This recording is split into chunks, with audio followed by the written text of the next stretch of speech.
মোহাম্মদ বিন ওবায়দুল্লাহ হতে বর্ণিত, তিনি বলেন, একদা দ্বিতীয় খলিফা ওমর রাজিয়াল্লাহু আনহু এর নিকটে কিছু কাপড় আসলে তিনি সেগুলি হকদারগণের মাঝে বন্টন করে দেন। এতে আমাদের প্রত্যেকে একটি করে কাপড় পেল।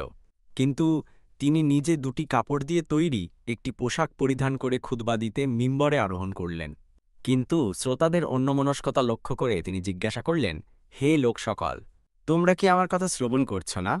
এমতাবস্থায় বিখ্যাত সাহাবী সালমান ফারসি রাদিয়াল্লাহু আনহু উঠে দাঁড়িয়ে বললেন, জি না, আমরা শ্রবণ করব না। ওমর রাদিয়াল্লাহু আনহু বললেন, কেন হে আবু আবদুল্লাহ? তিনি বললেন, আপনি আমাদেরকে একটি করে কাপড় দিয়েছেন, অথচ আপনি পরিধান করেছেন দুই কাপড়ের বড় পোশাক। ওমর রাদিয়াল্লাহু আনহু বললেন, ব্যস্ত হয় না হে আবু আবদুল্লাহ। অতঃপর তিনি ছেলে আবদুল্লাহ বিন ওমর রাদিয়াল্লাহু আনহু এর দিকে ইশারা করলে তিনি উঠে দাঁড়ালেন।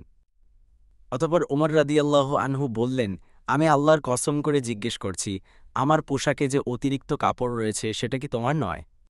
আবদুল্লাহ বিন ওমর রাদিয়াল্লাহু আনহু বললেন, জি আমার। অতঃপর সালমান ফারসি রাদিয়াল্লাহু আনহু বললেন, এখন আপনি বক্তব্য শুরু করুন, আমরা শ্রবণ করব। শিক্ষা: রাষ্ট্রপ্রধান জবাবদিহিতার ঊর্ধ্বে নন। তাঁকে পরকালে যেমন আল্লাহর কাছে তাঁর দায়িত্ব সম্পর্কে জবাবদিহি করতে হবে, তেমনি দুনিয়াতেও তিনি জনগণের কাছে দায়বদ্ধ থাকবেন।